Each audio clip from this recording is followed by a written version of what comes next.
Hey Mackenzie, so first impressions of your closet are there are a lot of brands and styles that don't really sell very well on Poshmark. There are a ton that I think you can take to the buy sell trade store. I see that you're close to St. Louis, so they have a ton of Plato's Closets, a ton of cheapskates over there for you to sell some inventory and also maybe even find some inventory there. But I did also then go to Just In, and I see that you are sourcing better inventory. So I see you are making progress in that department, focusing a little bit more on some more brands or styles that are a little bit better selling, or at least maybe you've heard that they're a little bit better, but I think there is still some refinement we can do in that category. It's really important to look into and decide when you're picking up an item why you're picking it up. It shouldn't be because you heard it on the internet that the brand is good. It shouldn't be that you heard that the style is trending. Those are all things that should be like background things, but you should take every single item and then go into Poshmark and see how it's selling versus the supply and demand of available versus sold.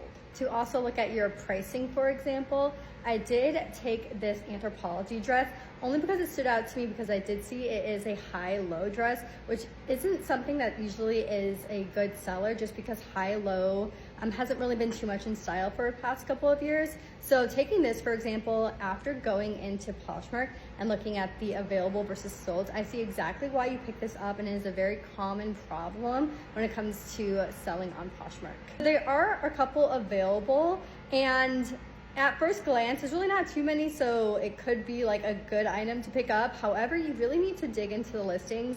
When we dig into all these other listings, none of them have like any likes on them. That is a very bad sign, meaning that like people are not searching for this item, and this item is not going to sell fast.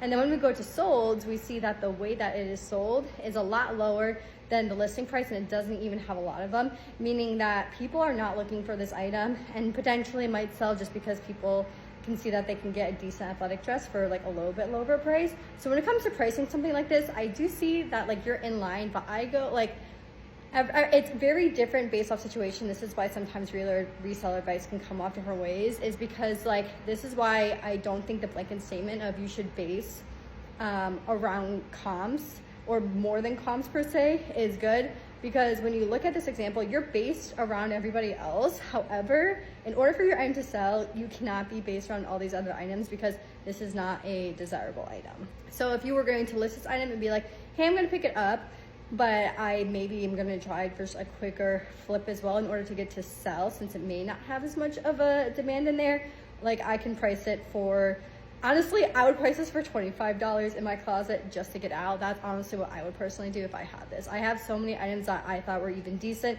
and I price them for $25 just because the demand is not there, and that's what it takes to sell. You don't have to just go strictly off of like what you hear online when it comes to picking up. By going off of your solds, your like most recent sold, it's really a good indicator of you don't need to be coming across these super expensive items in order to be selling items. I'm taking this, I think it's Commence little sweater, for example. This is like a prime example of something that most people can probably find in their areas, and it maybe not all the time, but however, it's an item where this brand, people shop for it all the time because it has cute trending items, and this is also like a really cute trending sweater. Going into the fall, it's got the bow details that are really on trend, and so this is a prime example of, you know, something that can sell well, at least for things that you're finding or working toward.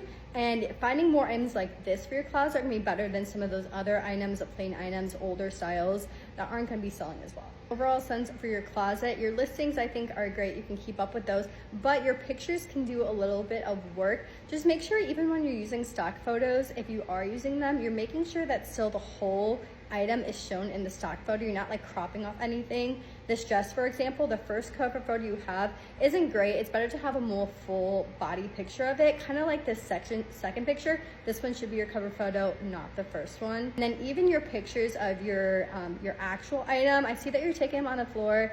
Go ahead, just put a little like nail on the wall. Take a picture from like farther back so you see the full thing, and then just use something to white out the background or something. That'll make it a lot more cleaner. People can see the full item instead of having to just do a quick glance. So like, I don't like this photo and move on. They can see the item, see if they like it or not, and you'll have a lot better like click-through rate that way.